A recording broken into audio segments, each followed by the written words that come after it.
Thanks very much, Brona, and welcome everyone. We've had a good number of people over the 4 sessions. You'll remember we started with the question of politics since the Assembly and the Health Minister and the Health Committee all came back about a month and a half ago. So we did a session on that, and then we moved on to the different guidance and protocols for engagement and involvement across the 5 jurisdictions on these islands. Last week, we looked at co-production, which has certainly become a very fashionable term, and we want to be clear about what exactly it means. What are the benefits? What are the pitfalls? When is it appropriate to take place? So firstly, I'd like to welcome you all. Secondly, I'd like to apologise for Cathy. Cathy Graham was going to take this session, but I'm afraid she's in the tender care of some of your colleagues in the Ulster with a medical issue. And so maybe she'll report back on feedback on how she was treated there. But I'm sure it was very well, and I'm sure she'll get out soon.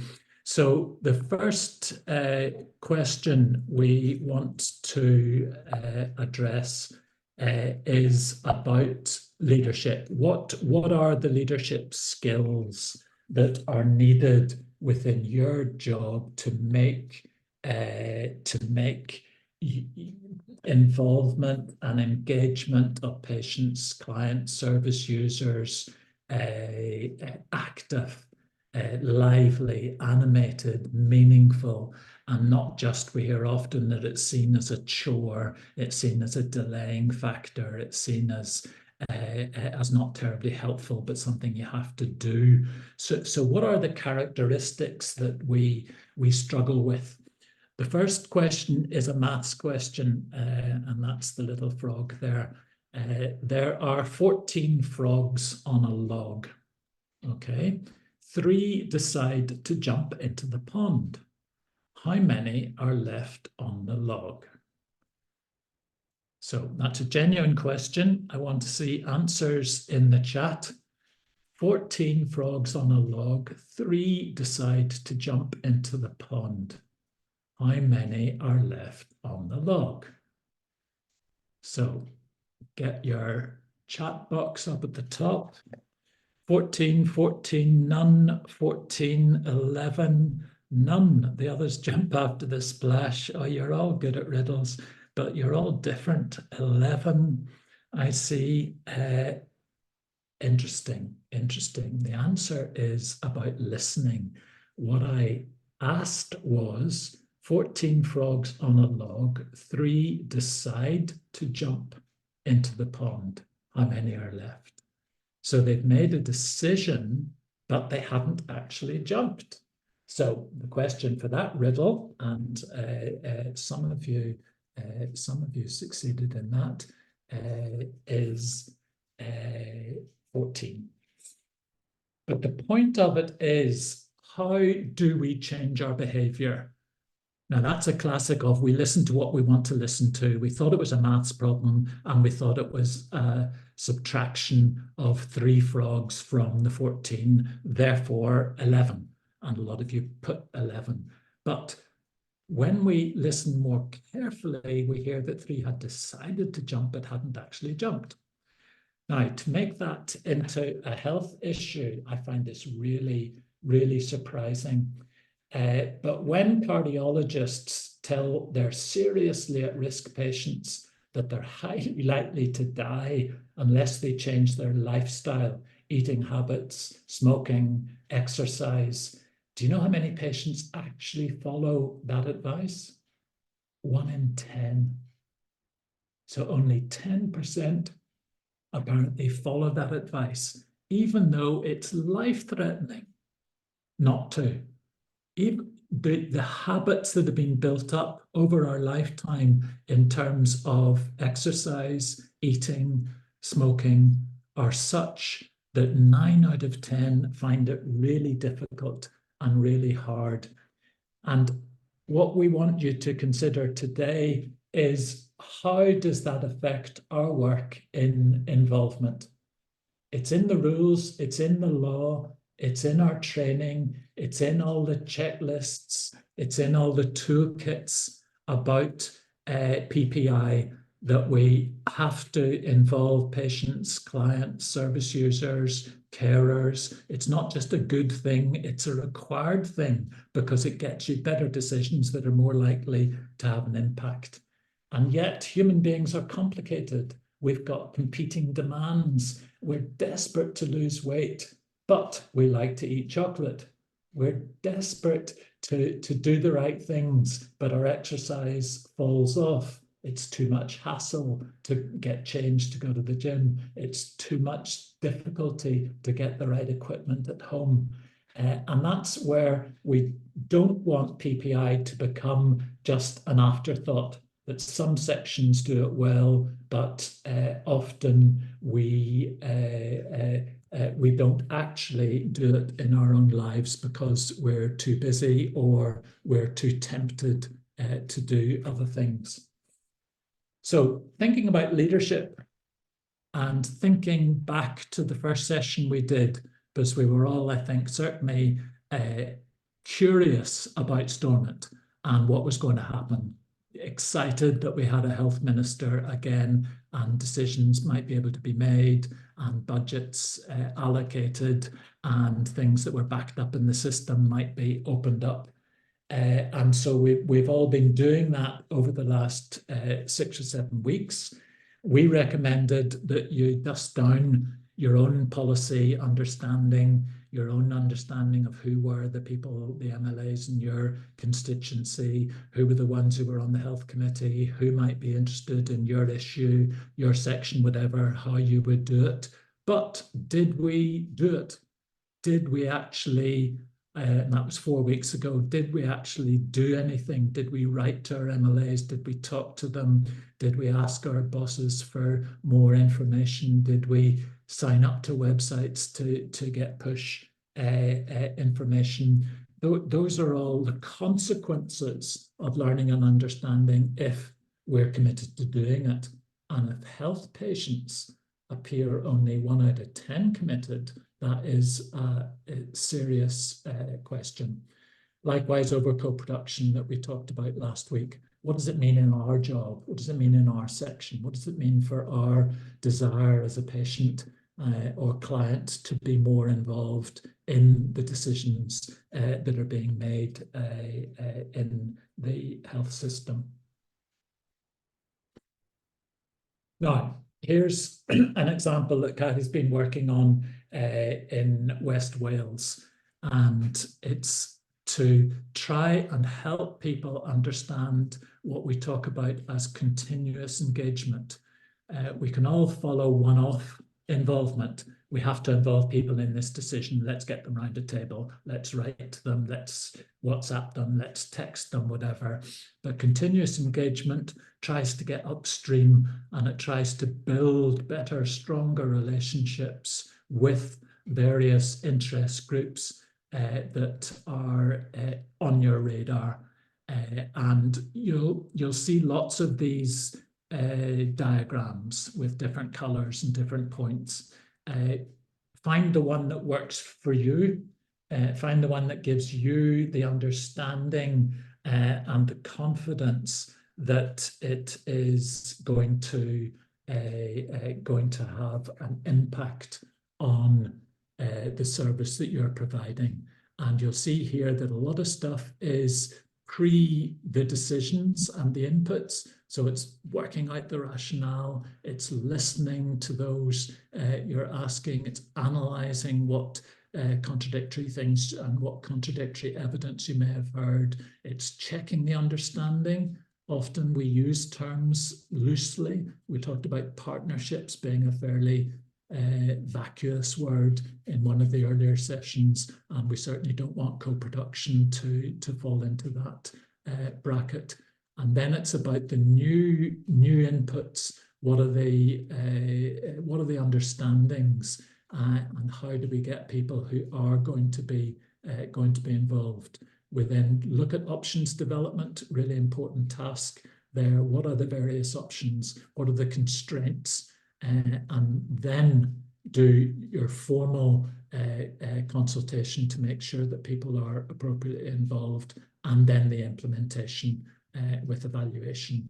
So important pointers there. Find one that you find useful, that gives you the triggers in your mind that will be useful and that will help you to get through the various stages in the way that makes a difference. This is the one that we use in TCI in terms of the formal consultation process. And we know that there's a lot of work, whether it's continuous engagement, involvement. We heard from Peter last week that in Scotland they call it empowerment under an Empowerment Act. So what are the terms and where does it fit, and when do you have to do formal consultation? Usually after these other processes, or these processes will run alongside the formal consultation. We know about the equality analysis that we have to do under Section 75 of the Northern Ireland Act of 1998. That's 26 years we've had of strong equality legislation, and hopefully we've all built that into our bloodstreams as something that we follow. And we know that we have to plan our interventions, we have to build the right engagement approaches. We then need to find our reporting mechanisms. How are we reporting back to decision makers beforehand? We might need to influence some partners or stakeholders. And options development, we think, is going to be one of the big issues in the next few years in this field. How did you come up with those options? There's no such thing, some people argue, as a single option, and therefore what are the viable alternative options? And then how do you appraise those, and not in a prefigured way to get the result you want, but something that will genuinely appraise it, so that you might go in a different direction depending on the advice that you hear. You then might look at the decisions that need to be made. You can't ask questions that don't lead to the decision makers having the evidence and the data on which to make their decisions. There'd be the planning process for the consultation, then you consult, and then after a consultation, we feel that this is often telescoped. What did the people say? Tell us, let's make the decision. But the analysis of that is really important. Reporting it down the way, out the way, and up the way, really important, and influencing the decision makers and considering fully what other things you've heard, and then implementing the various changes. So here's another question I'd like to ask you, an example that we use in our training courses. It was one of the first questions we had in the Consultation Institute, where the Minister for Health for Scotland, under roughly parallel devolution arrangements that we have, decided to take action on a poorly performing health board. There were then, I think there were 11 health boards in Scotland, and one of them, it was called Argyll and Clyde. So it's the one closest to us. You can probably see it from the North Antrim coast if any of you are there. It was poorly performing, had run up, and this was a decade or so ago, had run up £80 million in debt. And the minister thought he was showing leadership as he abolished the health board live on television, because the political journalist asked him, well, Minister, what are you going to do about this health board? It's 80 million under in the red. You're the health minister, you're just sitting on your hands. And he said, no, I'm not, I'm abolishing it. And he thought that was strong leadership, until the official that we knew who phoned us said, my minister's just abolished a health board. I don't think he can do that. Surely he has to consult people about that, and surely he has to have alternatives in place. And he then engaged us to help with that process to get the minister out of a hole.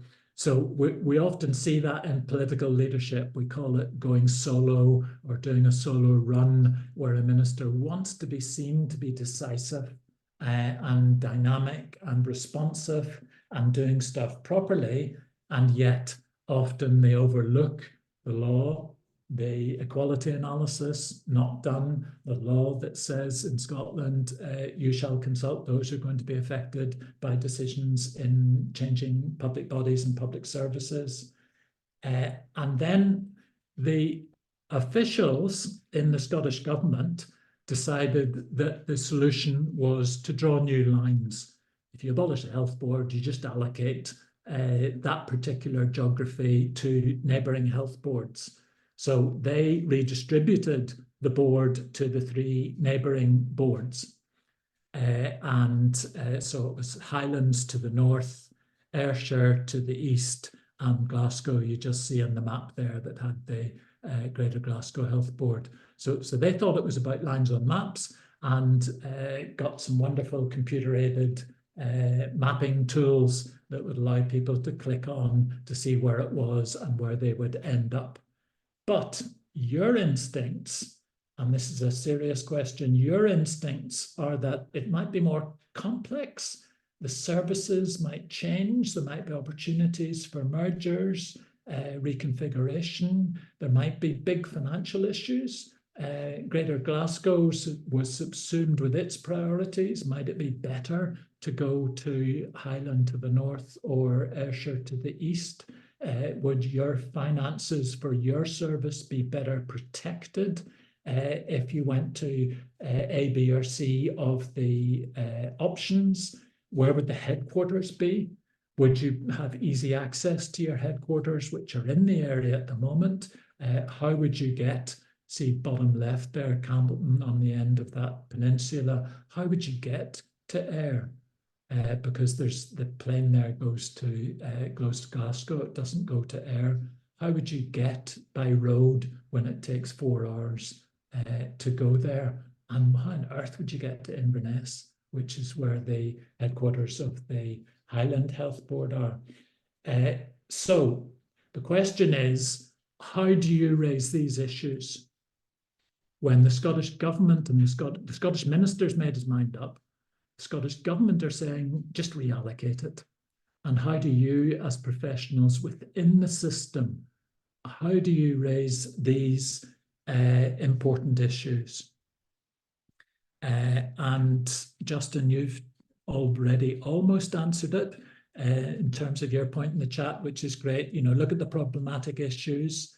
At a professional level, you'll see some, but at service user level, you'll see completely different ones. Because the service users on that island there, Arran or Bute to its north, will have very different fears. Where's my service going to go? Is it going to be centralised up the way to Inverness? Is it going to be taken off my island? Will I have to get a ferry?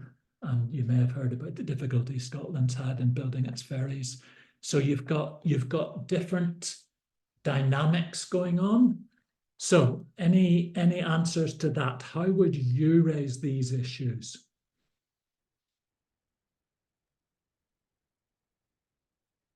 So you're sitting in one of these areas running your service.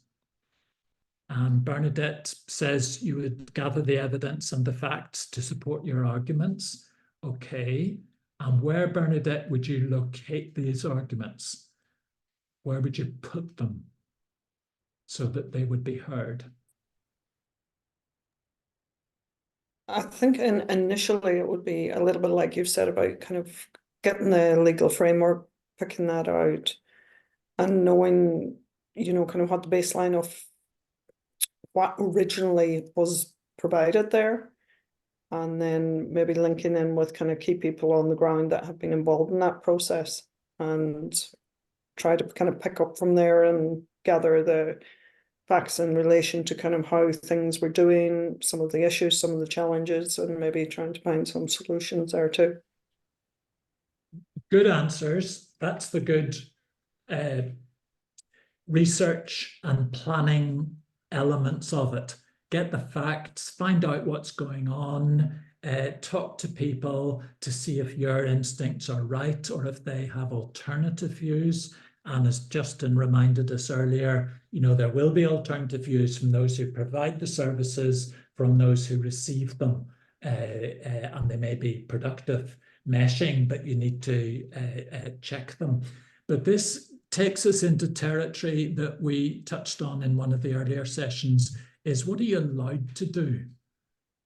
Because this is rarely talked about in big public sector organizations. As a middle manager, say, or a practitioner within the system, what are you allowed to do? You can report stuff to your boss, that's fine. And you will, send them an email or talk to them in the corridor or at a meeting. What are we going to do about this? What's our position? You can then talk to your professional bodies who will be interested, your trade union perhaps, in order to get the issues raised there with whatever strength they have.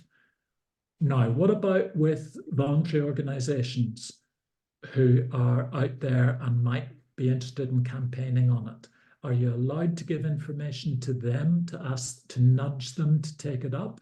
Or is that going to be seen as talking out of school, taking your issue to somebody else? Is it appropriate?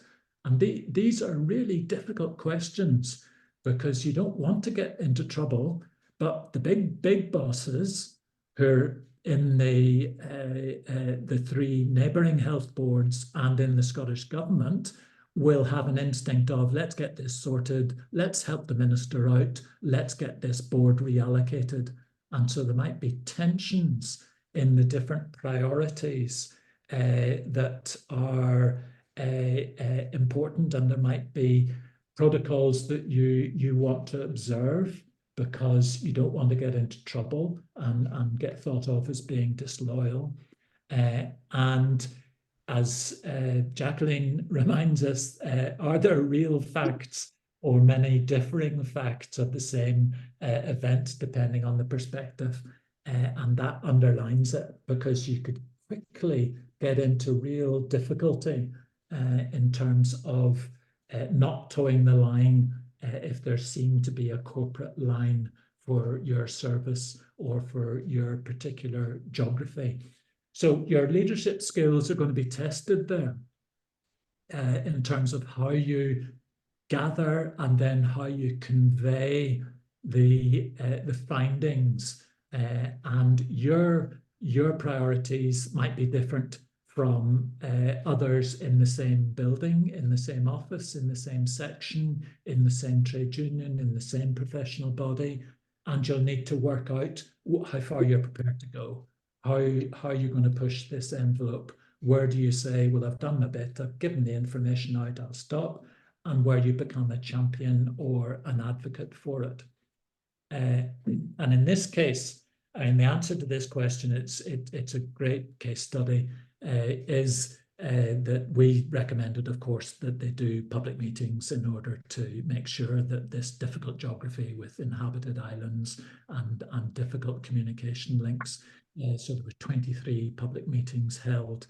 And you're right that the public view was very different from the professional view. And it all came down to funding. What would happen to cancer services? What would happen to maternity services? What would happen to respiratory services and diabetics and heart patients and so forth? And the funding formulas became really critical. And in the public meetings, the experts on funding came and challenged some of the simple assumptions that the Scottish Government people were understandably from their desks in Edinburgh, we're just shifting the lines and we're shifting the funding, but actually a lot of change came through it. And it was important for those people, and I'm not quite sure that they were all happy at the end of the day about it. Justin says, don't be worried about that. Your planning has some strengths and weaknesses. Outside opinion, not necessarily a bad one if you're asking for a viewpoint. But that's correct, Justin. But if you do ask for a viewpoint and you give it, it may not be well received. And Jacqueline reminds us that whistleblowers have strong legal protection, but how many whistleblowers, she says they still face backlashes, and how many whistleblowers have you come across who end up having to leave the organization because they're squeezed out or they lose their loyalty quota and their friendships and colleagues, and they don't get given information and they feel as if they're being shunned. So lots of interesting issues. What I'm asking you to do is think through your role in leadership in this area with the areas, issues and questions that you're dealing with. So there are lots of resources available. You'll know the Engage section of the PHA website. Lots of material there, which is great and worth looking at.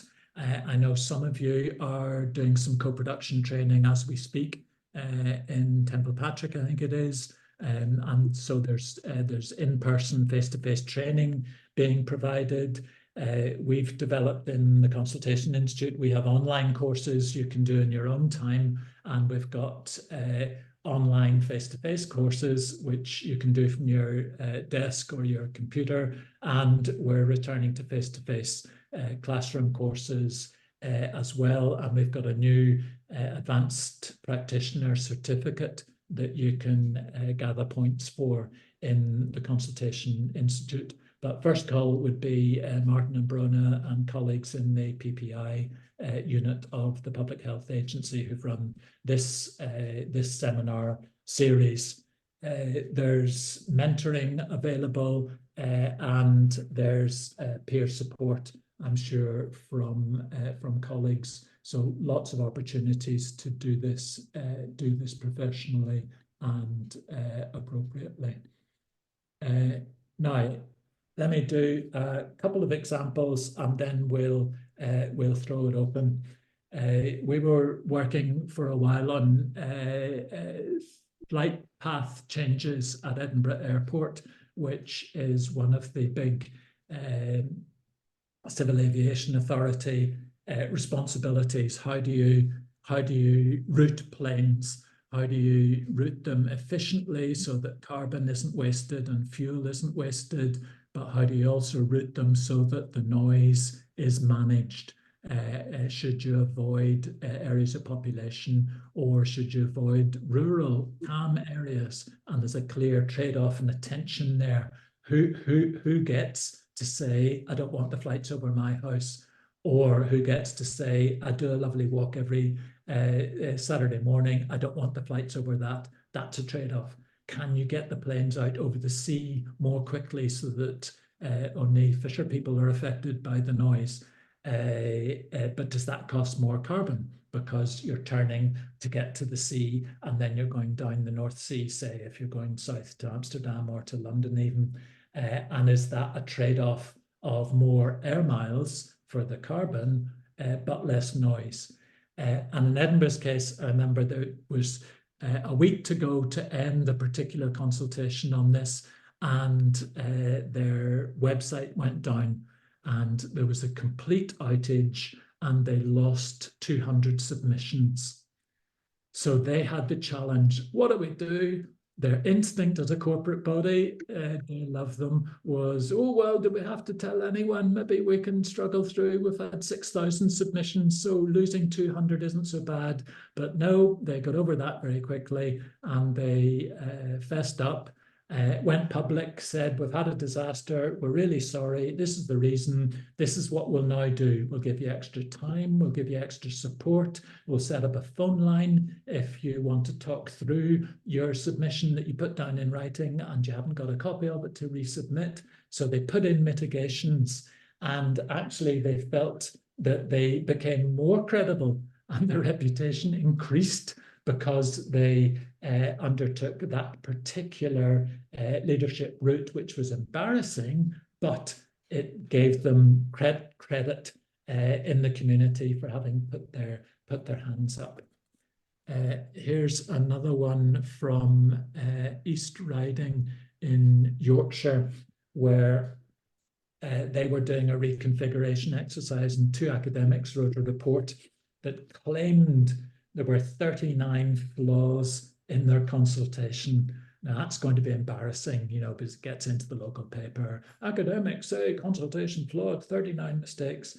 And so they took their time, went through all the mistakes, and turned out that they were wrong. The academics were wrong. They should have asked Peter and me or the Consultation Institute's list of associates to do this, but they were wrong in many of the allegations they'd made, because the consultation law and practice is complicated and it's constantly changing. But they went through them all, they explained what they were going to do, they answered them, they set up procedures, they gave extra time, and they turned it around in order to get solutions that the people would be happier with. Bedford and Luton, Milton Keynes Health and Care Partnership commissioned TCI and the Consultation Institute to do co-production training across hundreds of staff, because they knew that they wanted to deepen the engagement they'd already had. So they set up various co-production forums, and they provided the training beforehand, so people weren't sent in and were stuck in at the deep end. There's an example from Wales, Cwmtaf Morganway Regional Partnership have a great section on their website dedicated to co-production. And they developed a model. They wanted to get in more younger people, so they set up various hackathons where they invited cohorts of young people to come in for a Saturday morning, and they got hundreds of people to talk about issues that they never thought they would, and to segment them through older people, young people, looked after children, physical disabilities, and so forth. And then they used this intelligence to inform and drive their programs of work. Because leadership is a verb. It's about actions, it's about behaviors and attitudes that are not often seen in this arena enough, because we have hierarchies, we have silos, we have financial pressures, rather than we're going to make this into a positive. We're going to turn this around and make sure that we do it better. So there's some thoughts in terms of leadership in general, some examples of leadership in health and social care, and some ideas that are clearly exciting some of you in the chat. So at this stage, I'm going to swing out of the slideshow. And Peter, I wonder if you could give us some comments that occur to you from the discussion, and then we'll take more of the chat and hands up. Yeah, I think there's a really interesting thing at the moment, because that thing about public meetings really shifted during the pandemic, and I think people expected a lot of things to go online. We're now beginning, I think, to get to a position where people are comfortable with both modes of delivery. So we're now seeing a lot of delivery online. We're also seeing a lot of delivery through public meetings.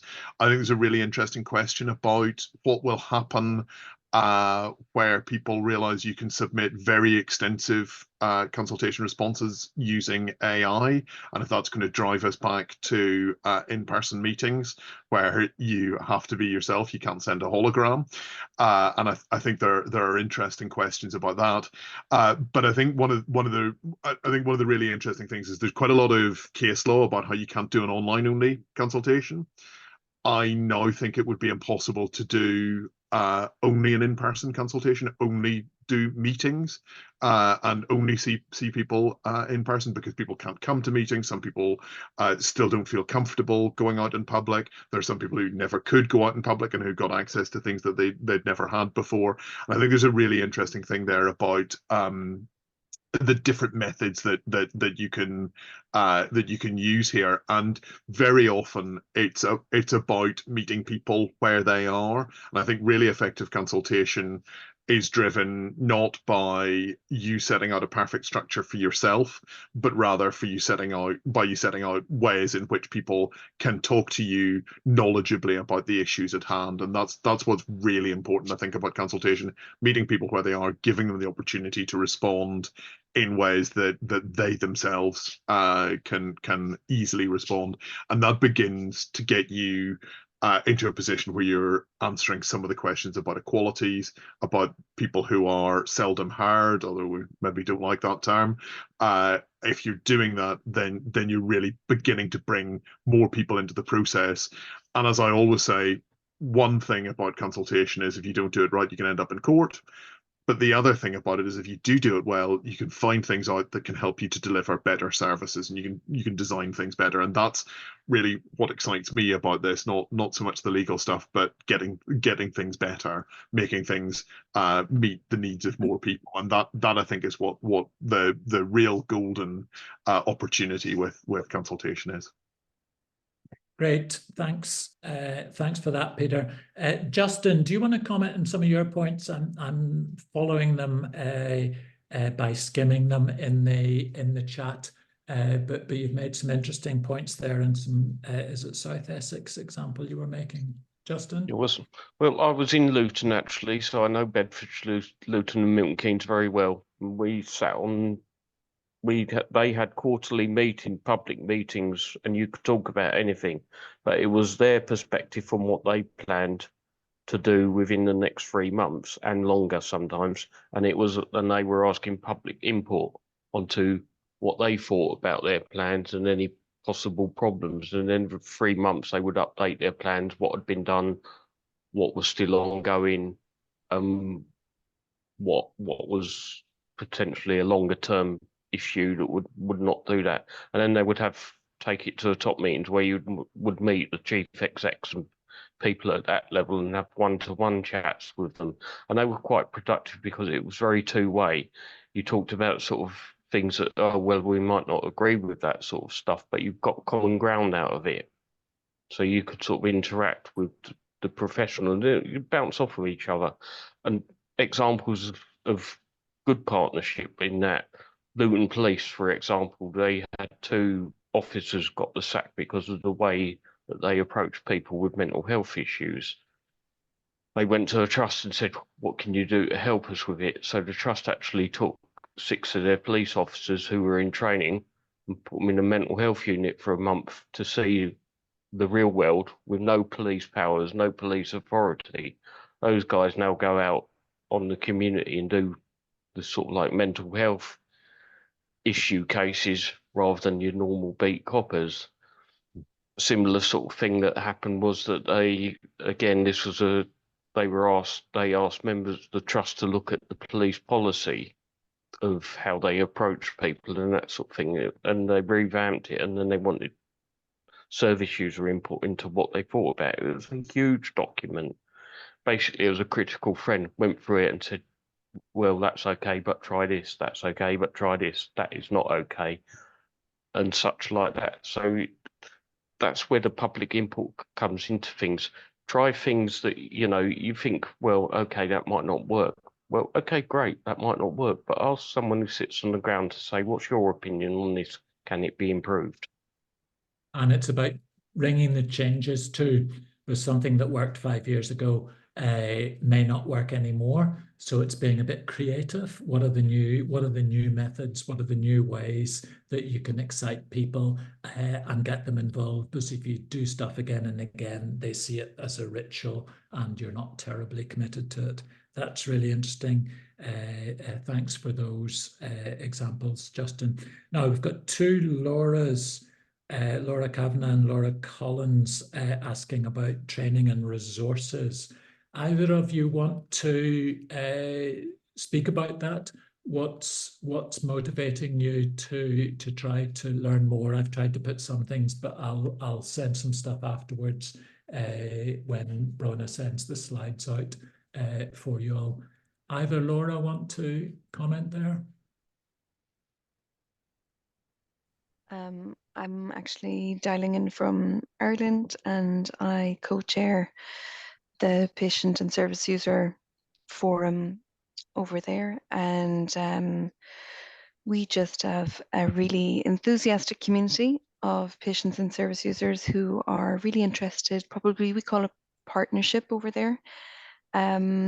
And they're coming at it from different backgrounds, and some are really experienced and comfortable doing partnership and have the tools and skills to kind of do it, and then others are kind of just coming at it fresh. And so we wanted to work out how we can kind of help train them up a little bit, so that they feel like that they'd be able to put their hand up to join a committee or a working group or something like that. So that was the reason for my question in there. Great, and that's really important because I've seen so many token representatives brought into very bureaucratic top-down structures. And of course, they find it unusual, not that they're not up for it, but they find it, you know, they don't have the experience, they don't know the protocols, the ways, the nuances, the behavior patterns, and how to get their point across when it's not a particularly welcome point. So the training and then the mentoring afterwards is so important, because again, I've been involved in training people, and then they said it was fine for a week or two of the process, but then I got into tricky waters and I needed help. So providing some mentoring and coaching after training is a really important add-on for that. Great, thank you very much, Laura Kavanagh. You were Laura Collins. Anything to add from your perspective? Yeah, Quentin, I was very interested in your consultation timeline, the one with all the little arrows and the red dots that you showed earlier, and I was astounded by the number of red dots, because in reality that does not happen. And for me, and as a family carer, looking at this, the whole pre-consultation period is crucial, absolutely crucial. And that's why I was asking the question. There are guidance around the full-blown public consultations that are out there, but what's the guidance around the pre-consultation? Selective people may be invited. Quite a lot of people are not invited. So therefore the ship sets sail. So at the time the ship comes to you in a public consultation, there's actually very limited influence that you can have. So I'm trying to look at from a point of view of co-design, co-thinking, co-production, of how do you, because you have a very large arrow for your engagement, which truly at that phase is not large.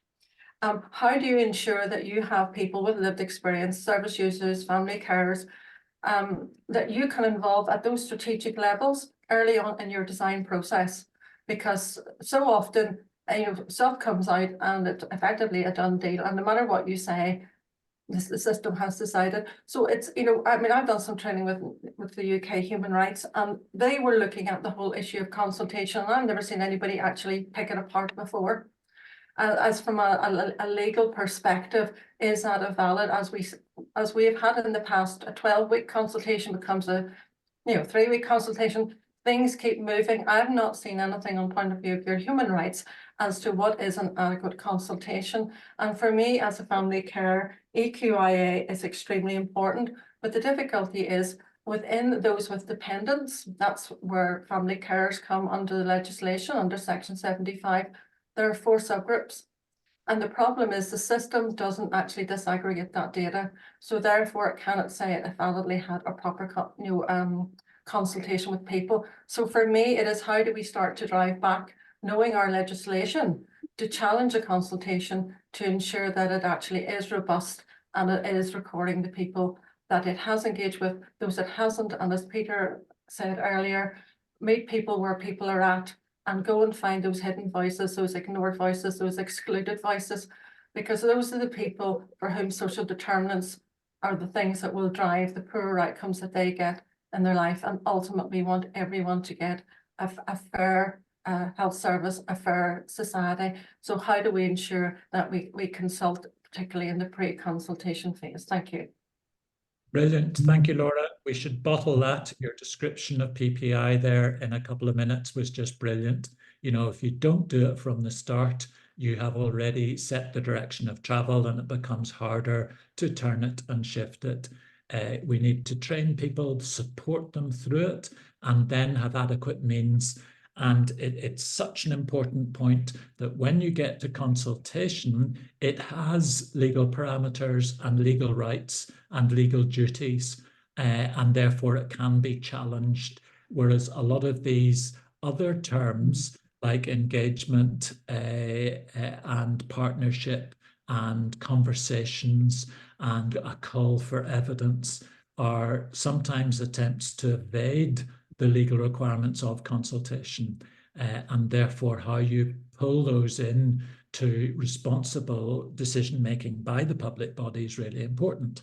And I was delighted to see the WASPI decision of this week, not just because it was a clear wrong that was done and lack of information, but it was done by the Ombudsman. Now, I think the Ombudsman has huge potential in this area that is not being fulfilled, where people don't need to go to court at great expense, but may just go to the Ombudsman and say, I think this process has been maladministered. And that's what the Ombudsman does, maladministration. Was it done properly? And that's where they will look at all the guidelines, toolkits, websites, and other commitments that public bodies routinely make. This will be the most open public body. We will talk to everyone and listen to their views. And that can be used by the Ombudsman to say, well, you didn't even ask for the views, so how could you possibly have listened to them? And the Ombudsman is making stinging decisions now. And at the moment, our Ombudsman in Northern Ireland, the Public Sector Ombudsman, Margaret Kelly, is doing some really interesting work on health. There was a Safeguarding Patients conference a few days ago that she ran that was brilliant, and had 5 jurisdiction representatives and a really good agenda as to what was possible to improve it. But these are simple things. Ask people, talk to them, give them the open door, invite them to give their comments. Don't just stick it on a website and send out a link and say you've got to fill in our 110 questions that we'll just file away in a footnote. So really important points. And I see that even Jacqueline, as she was leaving, said that Laura has some very interesting question with great implications. So well done on that. Peter, you'll be keen to comment on this as well, I'm sure. Yeah, I mean, I think there's that really important question that you hint at there. The worst thing I think for people participating in the consultation is the perception the decision's already been made. That's the thing that I think people find completely dispiriting, and nobody should be going into a consultation with a decision already made. They should be using the consultation to ascertain views in order to make the decision better, because otherwise you're wasting everybody's time. And I think that's the really important thing here. One of the things I think Quentin hinted at earlier is that question of continuous engagement. So you should be engaging with people on an ongoing basis. You shouldn't just get to a consultation and then say, no, we're going to ask you your opinions. A consultation has to come out of pre-engagement. It has to come out of scoping, understanding the issues, understanding what the options are. And to do all of that well, you have to ask people. And I think very often the problem is that people are light on a solution and then try to guide it through a process. And by doing that, they're wasting everybody's time, and that shouldn't be allowed. I think, as Quentin says, there's a really important point here about what we can do to make sure that the way in which you deal with that is not just by going to court, because it's expensive and therefore it's exclusive, and that's problematic. We have to find some of the structures to make sure that there's that effectively justice here is open to all, because if you're going to have consultations and people are going to make serious points very often about equality issues, then you need to have somewhere that those people can go to say, look, it's very obvious this wasn't listened to. Sometimes you can make the point and it will be possible to have it accommodated, but very often what happens is that somebody's trying to guide a proposal through a process rather than genuinely asking people which of several options would be best. And I think that's the really important thing. And I think your frustration with this process speaks to that attempt to get the conclusion that we started with through a process and implement it. And I remember working in a social care organization, and at one point we needed to reconfigure our services. And I suggested we do something a bit participatory. And I remember one of the managers saying, yeah, I mean, we can let people have their say, but this is what we need to do. And I was thinking, well, that's not necessarily, that's definitely not what I was suggesting. And it's also not a very helpful thing to do here. What we need to do is not let people have their say. What we need to do is allow people to really change the proposals that are on the table. And I realize some of this is a bit utopian, but I do think that we need to hold people to those standards, because if we don't hold people to those standards, then there's an awful lot of time and effort being wasted. Great, that's very helpful. Now there's 5 minutes to go, so I don't want to have anyone regretting at 1:05 they had a point or a question. So please put your hand up electronically or put something in the chat. I see Ruth's question, which is a good one. Is there a requirement for PPI representation in the analysis as well? And it can seem like the ideas are cherry-picked to just implement the cheap or free ideas, but nothing that costs money. And that's a really good point, because what the judges, if you ever get to court, will do is, that one's gunning for, it's conscientious consideration. The consultor is obliged to give conscientious, lovely word, conscientious consideration to everything they've heard. So they don't need to follow it. So some things that are off the wall or are beyond the budget, or any reasonable budget and stretching the budget, or are not possible under health and safety, or physically in that particular site might not be possible, don't have to be followed, obviously. But you have to give and show you've given conscientious consideration. So anybody that had PPI representation in the analysis would have a very strong shield, because they would be able to say, yep, we considered it carefully and we invited some of our service users on. Now, they would need to get the right ones, because you don't want the retort, oh, well, they were patsies, they were bought off, they were given a good lunch, or whatever it was. So they would need to make sure that it was the right ones. But it just seems common sense. You know, you might be very clever, but somebody who experiences chronic asthma and has to get taken to hospital once a year when the inhaler doesn't work will have a very different take on it than you trying to process 300 people with asthma. And that's why it's so important and produces results. It may take a wee bit more time. It may be a wee bit more embarrassing with some difficult questions, but it'll get you generally to a better decision, and it will firewall you for the future to say, you might not like the difficult decisions we're making because the money's being cut, but at least you concede we gave you a good process that heard all voices. And Laura asks, I see about how can PPI be supported to influence the programme for government? Great point. And that is about leadership. It's about who is lobbying the health minister to get stuff into the programme for government.